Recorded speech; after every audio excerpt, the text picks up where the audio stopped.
Hey there, darling. If you're about to take your first cruise and think it will be all smooth sailing and pina coladas, then you're in the right place. Because I'm about to share some tips to help you avoid the first cruise blunders, like a 3-hour line to get on the ship, lost luggage, and so much more.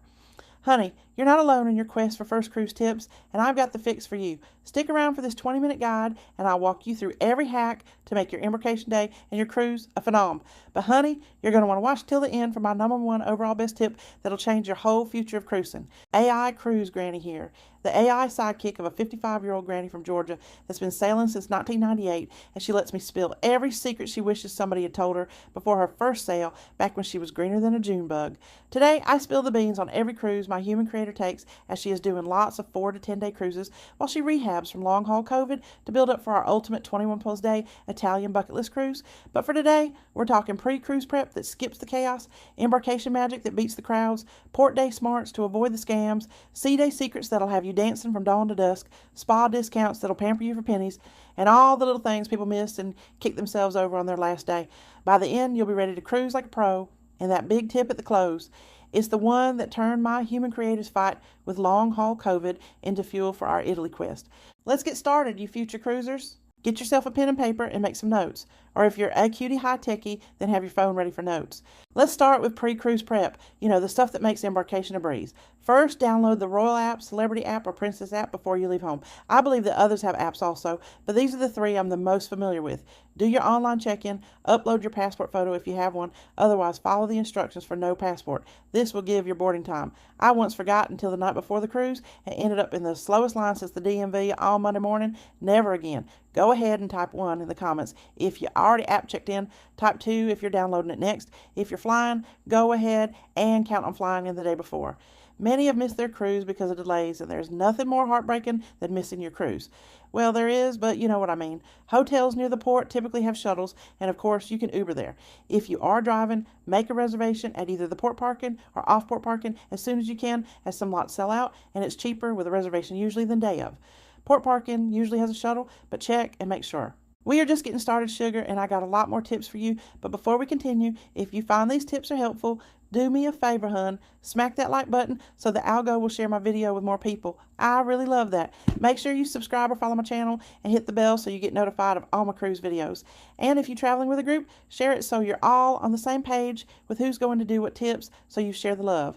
Pro tip. Order plastic luggage tag holders on Amazon and print your tags at home. Your luggage tags will be included with your cruise documents that should be emailed to you about 30 days prior to cruise. When you get them, slap them on before the port and your bags find you faster. I once had my bag go missing because the tag ripped. Talk about a bad start. About a week or so before you leave, double check your docs. Passport or original birth certificate with official seal. Heavy emphasis on official seal as they will not accept a copy. Non-expired driver's license and any visas or other docs required due to your circumstances. If you're closed loop out of Port Canaveral, meaning you leave from there and you return there, birth certificate works, but I always bring my passport just in case. Pack your carry-on like your life depends on it. Swimsuit, change of clothes, meds, valuables, and sunscreen. Luggage takes hours to arrive, and I learned the hard way when I spent my first afternoon in sweaty travel clothes, waiting for my bag like a lost puppy. Your whole cabin must be together for check-in. No sending the kids ahead. Now, embarkation day. Get to the port 30 minutes before your app time. Use the app for virtual queue if available. Once on board, head straight to your muster station. It's a 10-minute safety briefing that everyone must go through. Do it early for no crowds. They will hunt you down if it's near sail time and you haven't done it yet. Don't be that person. It can be quiet, embarrassing. Lunch. Buffet's a zoo. Everyone goes straight to the buffet, and that might work great for you, group, but if you're looking for a quieter, low-key meal, then go to the main dining room. If you have special requests like table changes or dietary needs, hit the main dining room early and make these changes or requests. They are excellent with food allergies and sensitivities at the main dining room. If you want to check on a room upgrade, or if you have special needs, hit the guest services early, as again, you might can beat the lines. This is also where you would remove your daily gratuity charge per person if you would like to tip workers in person. Not an option if you prepaid your gratuities. Before your cruise, your app offered you deals on drink packages and Wi-Fi. You may have already done it, or you may have wanted to wait to see once you got on the ship. Well, they do offer these still once you get on the ship, but they do cost more, so if you know you want them, go ahead and get them before. So most cruises offer unsweet tea, water, juice, coffee, and hot tea for free. But if you're wanting sodas or bottled waters or alcoholic drinks, then check out the drink packages. If you have kids in tow, make sure to take them to the kids program as soon as it opens on Embarkation Day to register them and to find out all the activities and schedules they have for the kiddos. My first cruise, I couldn't get my kids to go because they were so excited they thought they would miss out on something. Then by the last day, they had pretty much done everything and decided to check out the kids program. And of course, they loved it, and I had to listen to them for weeks talk about how they had so much fun and can't believe they missed it the whole week. By Cruise 2, they were dragging me to the kids program to make sure they signed up early to find out all the comings and goings for the kids. As you are in port on Embarkation Day, your phone service will work, but once the ship leaves port and gets away from the port city, it is very important that you put your phone on airplane mode. If you don't, then you run a very high chance of getting a steep roaming bill. The cruise Wi-Fi works on airplane mode, so go ahead, turn to airplane mode, and log into the ship Wi-Fi if you intend on using it. On your app, if you are on a ship that requires reservations for shows, find a comfortable place to sit and make those reservations as many shows fill up fast. In fact, if you can make those reservations before the cruise, even better, as once you're on board, many will have already filled up. Missed activities, people kick themselves over. Check the app for C-Day schedule, free trivia, dance classes, wine tastings, and shows. People discover on the last day and can't believe they missed them. I once found the silent disco on night 6 and danced till my feet hurt. Wish I'd known day 1, but don't run yourself to death. This is a vacation. But I will tell you, the games during the day are fun. The contests by the pools are usually hilarious. The shows, comedians, and magicians are excellent. It's like being in a big city with all the entertainment, and you have a ticket to everything. On those new ships, check your app. As for many of those, you have to make a reservation for the shows you're wanting to attend, where on the older ships, you just go. Type 3 if you don't want to miss a thing. My full day plan, 10:30 a.m. embark, 10:45 muster done, 11 time to hanging by the pool or watching those kids on all those water slides with my carry-on swimsuit, 12 4-hour lunch, then I'm exploring the ship and doing free activities till 3, short nap in cabin by 4-ish when bags arrive and I unpack, then I am out again, dinner at 6, show at 8, casino or bar at 10, boom, no wasted time. Let's move on to port days, darling, those exciting stops where the world's at your feet, but one wrong step and you're paying for it. Here's your first port tip. Always book excursions through the ship or trusted sites like Vieta. I have a link provider in the description below. They guarantee you back on time, and if you're on an excursion booked through the cruise line and your tour runs late, the ship waits. If you plan your own excursion and you're running late, the ship leaves without you and you must find a way to get to the next port on your own to catch up with the ship. I have heard that if you are running late and you call the port authority and the ship has some extra time, they will wait. But I tell you, you are not going to want to be the one to chance it. I once booked a cheap local tour in Nassau and I almost missed sail away because the bus broke down. Heart was pounding like a drum at a hoedown. Also, many of the ship excursions sell out prior to the cruise, so be looking over those excursions on your app, and if you see one you want to do, then go ahead and book it. Second port. Tip. Carry a small day bag with essentials. Water bottle, sunscreen, cash, portable charger, and a copy of your passport. Leave the original on the ship. I learned this when my phone died in Cozumel, and fortunately I had a paper copy. Felt like a lost puppy in a rainstorm. Third port. Tip. Haggle at markets, but know when to walk away. Start at half the asking price, but if it feels shady, say no thanks and move on. I overpaid for a necklace in Jamaica once because I felt like a fool with fool's gold. And on some islands, don't take offense, but just be prepared to say no thank you like 1,000 times. Fourth port. Tip. I try to time my time away from the ship at times when I can eat on the ship before I leave, but if you must eat local, stick to busy spots. Street food's cheap and tasty, but pick vendors with lines to avoid tummy troubles. I tried a shady taco stand in Mexico and spent the next day in the cabin. Not fun. Fifth port tip. Set a port alarm on your phone for all aboard time, minus an hour. Ships don't wait. And pier runners are a spectacle and fun to watch. Find a good place on the upper deck to watch this excitement. Also, if you've been drinking all day, you may not feel it until you stand up, so it's no surprise that there are many wobbly people making their way back on the ship. Once I was on a cruise and they said, "Don't be the one," and we laughed. Then it rained while we were out, so we found a great palapa restaurant and sat and drank all day. That day, I was the one, stumbling back on the ship, and my son, who was young at the time, never let me forget the time I was the one. Sixth port tip. When available, use free ship shuttles to town. Saves taxi fares. I walked a mile in Grand Cayman, once thinking it was close. Feet were blistered like barbecue ribs. Seventh port tip. Photograph your ship's location and all aboard time before leaving. Easy to get turned around in ports. I mixed up piers in Cozumel one time and panicked like a cat in a room full of rocking chairs, especially if there is more than one of you cruise line ships in port for the day. Eighth port tip. Avoid tourist traps near the dock. Walk a block in for better prices. Almost all ports have a little shopping area set up near the port, and some people get off the ship and never go out further than this area. This is where you pay the highest dollar for stuff.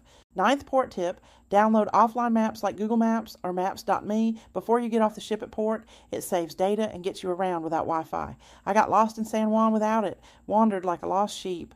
Okay, moving on now to sea days, y'all. Those glorious do nothing or do everything days that make cruises addictive. First sea day tip, sign up for free activities early via the app. Trivia, dance classes, art auctions, TV game shows as they fill fast, especially when there is cash prizes. I am not a wine or art connoisseur, but on the cruises where I don't buy a drink package, I will slide on into these and take part in a free wine tasting or free champagne. That's a great freebie tip right there. Second sea day tip, explore the ship's hidden gems like quiet libraries, adults-only solariums. Some of the older, smaller ships actually have saunas, steam rooms, and bigger hot tubs for free. Whereas you will see on new, larger ships, these items are only located in the spa for an extra charge. Take advantage of the upper deck walking tracks to walk off some of that amazing food. I found a secret sun deck on Explorer once, felt like my private oasis, and it had a mister going. It was pure heaven. Third sea day tip, take advantage of onboard sales. Sea days have the best deals on shops and photos. Fourth sea day tip, join the fitness classes. Yoga, Zumba, spin, water aerobics. Great way to burn off the buffet. Some are free, but some cost, so find out early. I tried spin my first sea day and laughed so hard I almost fell off. Good times, good times. Fifth sea day tip, attend the captain's welcome party, free champagne, and a chance to meet the crew. You might even score a photo with the captain. Sixth sea day tip, use sea days for spa discounts when they haven't sold all the spots. However, just so you know, embarkation and port days typically have the best deals. I got a facial for half price once, glowed like a firefly. Seventh sea day tip, participate in pool games or deck parties. Free entertainment, usually lots of belly laughs at the hairy man contest, the sexiest man contest of the best and biggest belly flop. Oh, and the prizes. I won a free t-shirt in a win, lose, or draw contest once. Eighth sea day tip, sea days are perfect for kids, club drop-off. Free babysitting and great fun for the kids while you relax. I saw parents miss this and chase toddlers all day. Exhausted. Ninth sea day tip, check the app for free movies or live music. Sea days have the best schedule. I discovered a free jazz concert once. Felt like New Orleans, on water. 10th sea day tip, use sea days to book your next cruise on board and get extra OBC. That's onboard credit and perks. I did it once and got $100 free for my next sale. Smart money move. Type 6 in the comments if you are all about free money. Now, I want to talk about the spa discounts, y'all. Those hidden gems that'll make you feel pampered without the price tag. First spa tip, book one for embarkation day. Spas offer 20-50% off treatments to fill slots. I got a $199 massage for $99 once. Pure heaven. Second spa tip, sign up for spa raffles or tours. Free entry and winners get treatments or products. It's usually on embarkation day, but check your app. I won a $50 gift card once and free lotion. Third spa tip. This won't work if this is your first cruise, but I wanted to tell you, so if you love your cruise and do many more, you can plan for use loyalty perks. On Royal Diamond level or above gets discounts off the spa. Fourth spa tip, ask for package deals, bundle massage, plus facial for 15-25% off. I bundled once for a massage every day and saved the price of a whole massage. Felt like a real steal. Fifth spa tip, sign up for spa emails pre-cruise. They send flash sales. I got 20% off my first spa day once. Easy savings. May not be available on all cruise lines, but worth checking into HUM. Sixth spa tip, use onboard credit for spa if your reservation came with onboard credit. Many folks forget, but it's perfect for treatments. I used $100 OBC on a hot stone once, free. Seventh spa tip, attend spa open houses. Free tours with many treatments and raffles. Eighth and last spa tip, during your massage, they will use amazing products on you, and after your massage, they will ask how you feel and if you want them to include the products for you. Well, this is based on pure science, because when you get off that table, you will feel drunker than Cooter Brown for a while, and this is when you're apt to say yes to just about anything. So you mumble a sure and sign your receipt and find out you just bought $400 worth of products on top of your massage. So now you can't say you weren't warned. As a bonus, I'm going to share some generic tips with you now. Tip 1. Bring $1 and $5 bills for tipping porters. Carry $20 and $1 and $5 bills for tipping baggage porters at the airport, port, and shuttles or rides. Makes drop-off smoother and helps to ensure careful handling of your baggage. Tip 2. No irons in cabins. Due to fire risk, irons aren't allowed in cabins because they're a fire hazard. Bring wrinkle release spray or use the ship's laundry service instead to keep your clothes crisp without the danger. Tip 3. Use cabin safe for valuables. Every cabin has a safe for storing passports, jewelry, or cash while you're out. Set a code you'll remember, like your embarkation date, to avoid that panic moment when you forget it later. Tip 4, stake your pool spot. Early and loungers early on the private islands. Head to the pool or beach chairs right after arriving at places like Coco Cay, as spots fill up fast, and you'll thank yourself when you're lounging while others are hunting. Tip 5, over-the-counter meds available in onboard store. The ship's shop has basics like pain relievers or seasickness pills, but they're pricey. Pack your own in a carry-on to save $10 to $20 per item. Some cruises, you can pick up free Dramamine for seasickness in the medical center, but if not, they should have it in the shop. All the newer ships have stabilizers, so the cruise is pretty smooth. Every once in a while, you may end up in choppy seas. If it's for an extended period of time, the queasiness can come. My last tip, but it is an important one. Thanks for sticking around for the best, and here it is. Sign up for loyalty program before sailing. Join Cruise Line's Royalty Program pre-cruise for earning points for each night that can be used for many perks in the future. Well, I hope you guys have an amazing first cruise, and I hope you learned some tips here to make your first cruise a huge success. Please share this video with anyone you know who is going on their first cruise, and happy sailing!